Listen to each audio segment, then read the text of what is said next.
Hi guys. I'm just gonna wait till people show up and then I'll start talking. I'll give it a few minutes.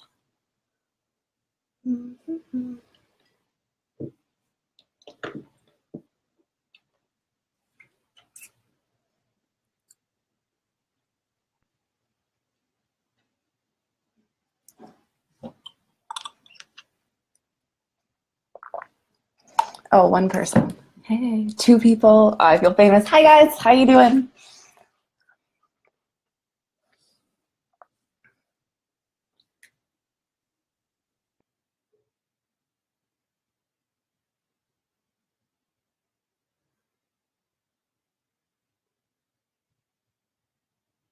Okay, so we got a couple people, so I'll get started. And as always, I'll post this in the members group afterwards. So happy Canadian Thanksgiving weekend to any Canadians that are tuning in.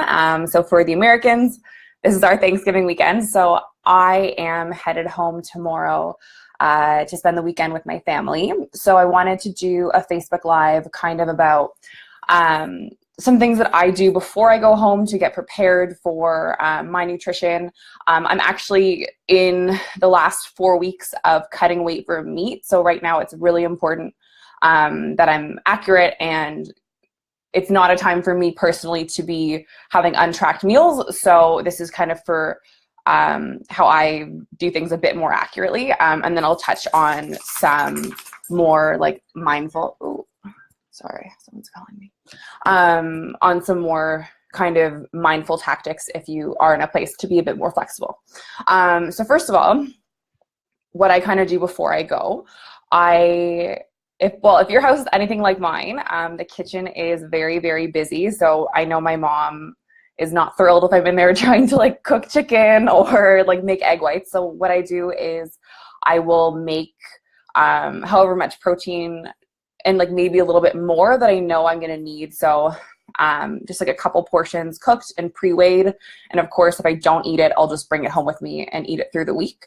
But it's just helpful not to have to be in the kitchen or sort of, I guess, feeling like you're interrupting the flow of holiday meals. I'll usually cook some carbs. I'll make some squash or bring some like rice packs and then pick up some like vegetables at home, just really super simple things so that I can make a meal or like earlier in the day without having to feel like I'm interrupting anybody. I also bring protein powder just because sometimes at the end of the day, you don't want to cook a big meal. You just want to be able to top up your macros and go to sleep. Sorry, I have my notes here, so I'm going to be going back and forth.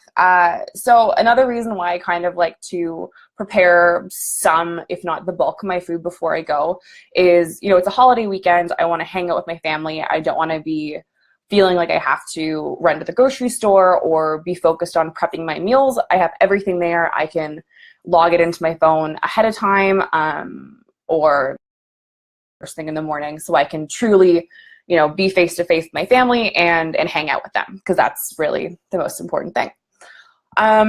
So obviously it's going to depend on who you're staying with, who you're having the meal with, if you're comfortable bringing a scale to the table with you or into the kitchen.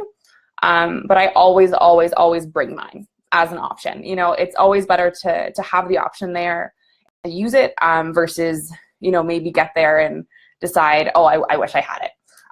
So I always pack my scale. So I actually had some great questions on my thread that basically covered what I was going to talk about. So I'll kind of run through those. So the first one was, how do you prepare for a meal if you don't know what's being served, or if it's like a potluck style and everyone's making their own dishes? Obviously you can't just like scan a label and have it in MyFitnessPal. So, I mean, as much as when you go to someone's house for dinner, you don't really know what they're going to serve. But the good thing about holiday meals, at least most of the time, is that you can usually count on there being like a turkey, a ham, usually some mashed potatoes, vegetables, stuff like that. So you can kind of get a general sense of what's going to be served. So turkey, awesome lean protein. Just stick to like white meat. And what I will do is sometimes like go ahead and log in, even if it's not the exact amount I'm going to be eating. I'll put like 100 grams turkey, 100 grams sweet potato, 100 grams vegetables, and so on. Or like pumpkin pie, even if there's a treat that I know I want to have, just so that I have kind of a placeholder already in MyFitnessPal. So I don't need to be searching through a bunch of entries. I can just adjust the amount that I have there based on the serving that I do have, or if I don't have of food, I still eat it. It's not a big deal. And in terms of actually finding the nutrition on those things, of course, it's not going to be perfect, but that's okay. You just kind of do the best you can. In our holiday guide last year, we kind of broke down some sample nutrition. I'll link that in the Facebook group after I'm done this. But normally my approach is I'll go on calorieking.com or even just like look at some different entries from like a restaurant, say if it's pumpkin pie, and find an average serving. So I'll look at maybe like 3 or 4 entries and find one that's kind of in the middle, and I'll go with that one to kind of use for those foods if I'm not sure. Let's see. That was a really good question.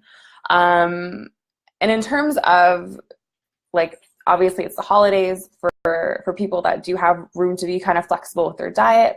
You know, you want to enjoy the foods that you don't get to enjoy all year round, and that's totally cool. You know, it's up to you to figure out what the right amount of flexibility is for your goals. You know, talk that over with your coach going into the weekend. But in my mind, like, there are some foods that you're gonna have only once or twice a year, and then there's treats that you have access to all year round, and those are the ones that you pass on. Like, yeah, okay, someone brings, I don't know, the 2-bite brownies. Yes, they're delicious, but you can have 2-bite brownies whenever you want. You just go to the grocery store and get them.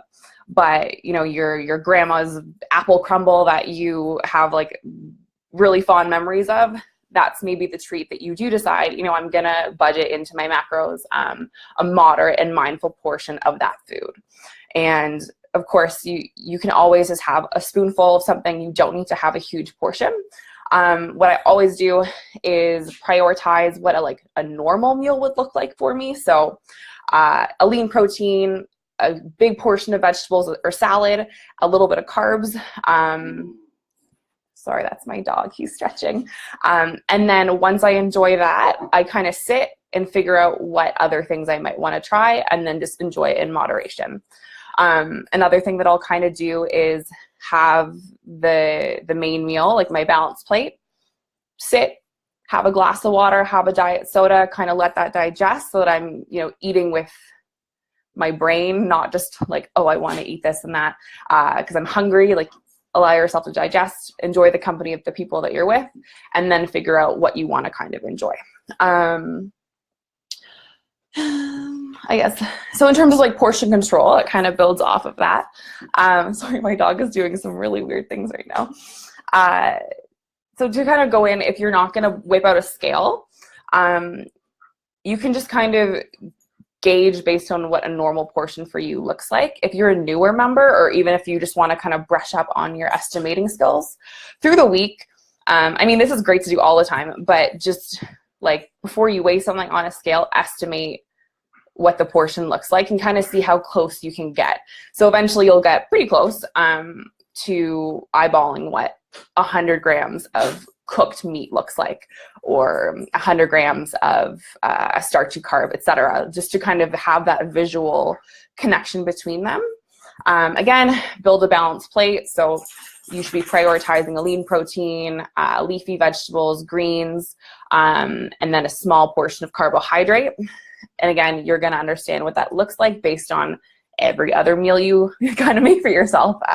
So like, have confidence. Like, taking the time to estimate, even if you're not going to be perfect, is a lot better than, you know, being like, oh, it's not going to be perfect, so I may as well not try, because you'll probably surprise yourself and you're better than you think. In terms of, this is actually probably one of my favorite questions, how do you deal with a family member who's not being supportive, or even like going into these meals, you might anticipate that someone might, give you a hard time and give you a weird look, and just kind of, I don't know, make you feel, I guess, like self-conscious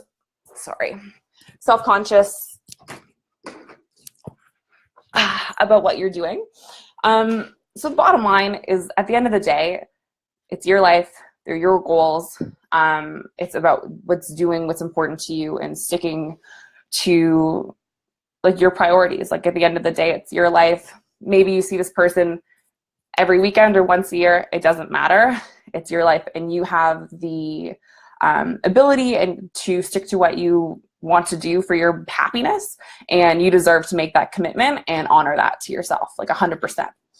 In terms of how to have that conversation and obviously not cause any tensions at a family dinner, I usually just kind of go with something like, obviously depending on how much you want to get into it, just explain like, hey, actually right now I have this goal, be it, you want to lose weight, you want to be a healthier person, you want to take control of your performance in the gym, maybe you're a weight class athlete, no matter what it is, just say, I have this goal that I'm working towards and I'm trying out this thing. Either you explain to them what tracking macros is, or you just say, what, I have this goal and this is a tool that I'm using to help me get there, and I'm really enjoying it, or it's really helpful, and like this is really important to me. And usually people will, even if they don't get it, they'll be like, you know what, okay, it makes Kate happy, so like if she wants to wear food, all the power to her.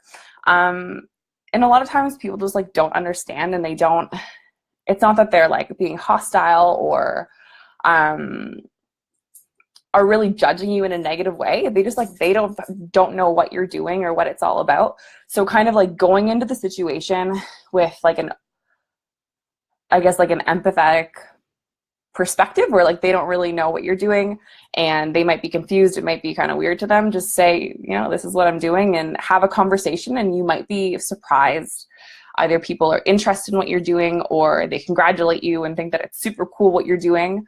So that's kind of what I do for those situations. I don't know if anyone has any questions in particular, but you could definitely post those. I know I just said a lot of things, and I could probably keep talking for a very long time about this, but if there's anything that you guys want to know, you can comment it. I got some thumbs up. Thanks, guys. I'm trying to think what else would be super helpful. I guess in terms of kind of keeping focus on the holiday and not just food. So a lot of people associate, and rightfully so, food with family and comfort and celebrations, because that's, how we've been brought up. Every big holiday usually has a lot of delicious food. But kind of taking the time to like reflect on, Thanksgiving. So being grateful for the person that created the meal. It's not just about, your grandmother's apple cobbler. It's about like your grandmother, and you really love her, and focus on spending time with her. Maybe get caught up with what she's been up to, what you've been up to, and focus on like building those connections rather than just focusing on the food in front of you. Some things that I'll do is I'll like serve myself, if like there's snacks out, I'll serve myself a portion, and I'll go and sit kind of away from the, the snack bar, the dessert table, or wherever it is. And I'll also have a glass of water. So instead of, just picking at food, I'll drink my water, I'll have a bite, and I'll like put the plate down. So rather than kind of like sitting plate to mouth, I can kind of like pace myself and time it out, because sometimes it's like an all-day event. I got a question. Okay, do you bring food with you to share and eat, like a side dish, veggie platters, or a special dessert? I do this for parties sometimes, but haven't thought about it for the holiday occasions, since you're usually together all day. That's an awesome question. Yeah, totally. So usually people are super happy when you offer to bring something. And do I have go-to snacks? Cool. Yeah, absolutely. Especially for like holiday dinners, people will bring like a salad or a dessert or something. So we have, in addition to this year or last year's holiday guide, we have one that's coming out soon, and I'll definitely, like, we'll obviously post that in the Facebook page. But we do have some recipes in there. But I'll usually bring something super simple like a salad or a fruit platter or a veggie platter, something that's very, very easy to estimate, that's kind of lower calories. So you can very easily serve yourself vegetables or serve yourself a salad, especially if you know what's been put into it. That's a great option. Fruit is a great kind of like dessert option. I'll bring like some Cool Whip or things like that that are a bit on the lighter side. But that's a great idea for sure. And like you can also like call the host ahead of time and offer to bring something, let them know what they let them ask them to let you know what they need. There we go. And then that can also sometimes open the door to finding out what they're serving. You can be like, hey, like I'm coming on Sunday night. I was wondering what you're serving, what you're making. I'd love to bring something. I will also bring my own drinks. So I don't drink.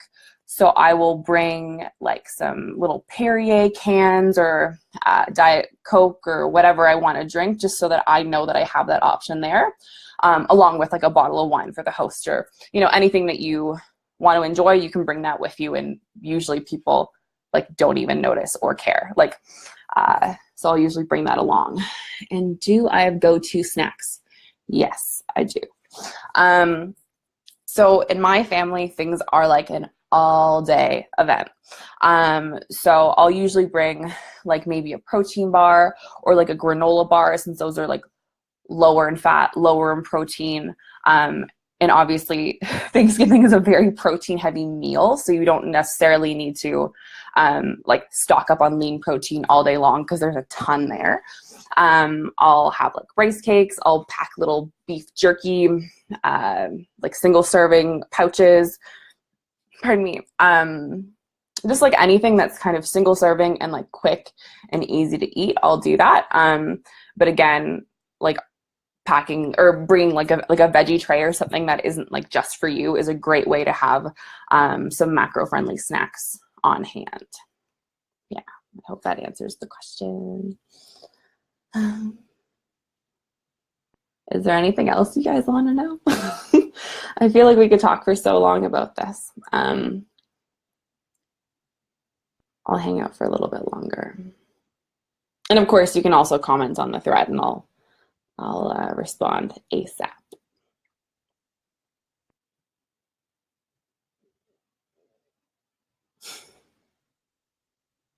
I wish I could see everybody, but this is like a big hangout, so I wasn't just staring at myself in an empty room.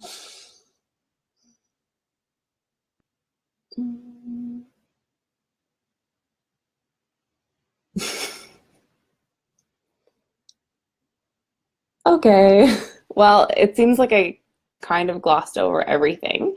But definitely just like remember that you don't need to be perfect. Like unless obviously you're like super close to a competition. Oh, one more question. Ooh. What else do you eat when you know you have a holiday dinner? I try to save some macros for a big dinner, but end up super hungry. Another great question. So for a Thanksgiving dinner or like a holiday dinner where I know there's tons of lean protein that I can eat, I will usually leave a little bit more protein, which is kind of the opposite of what I would normally do going out to a restaurant. Like, you know, all of us coaches say have a high protein, high volume meal before you go. So still the same case, but I would leave a little bit more protein. So normally what I would do is if the dinner is like, if it's a dinner, I'll like kind of wait a little bit longer in the morning before eating. I'll like just stick to coffee, have some water, like if I'm not training in the morning, just so I find it easier to kind of fast a little bit later through the morning. And then just like lots of vegetables. I'll usually have like a big salad with some protein on it. I'll save like lots and lots of fats, just because if I know I want to have some dessert, I want to make sure I have tons of room for that. So I usually have like a salad, some like grilled chicken, maybe some egg whites with vegetables. Like that's a really nice high volume meal. But definitely like the key is not to like just fast all day, because you will show up and be like, oh my gosh, there's so much food, and then want to tear into everything. Like you want to show up like a little hungry, like ready to eat, but I'll usually have a meal maybe like an hour beforehand just so I can go. You know, sometimes you're socializing before dinner, so you're not starving before you sit down. And like drink tons of water, especially too, like usually eating other people's food is a lot saltier. That's why it's so delicious, and that can make you kind of feel like bloated and sluggish like the next day. So I always make sure to be super on top of my water all day, and that helps with feeling more full, and then of course just feeling a little bit less puffy the next day from all the delicious food. So yeah, normally I would just eat like a salad, some egg whites, tons of like high volume, high fiber veggies, and that's that. Yeah. Oh, my dog's getting upset. Yeah. Okay, well, I'll leave it at that. If you have any questions, please post them. I'm going to link the PDF from last year for the holiday guide for any Canadians that are celebrating this weekend. You guys can get acquainted with that. And then when our one for this year comes out, obviously you all know about it. We're very excited. So thanks for spending some of your Friday night with me. I really appreciate it. And as always, it's been fun. Bye, guys.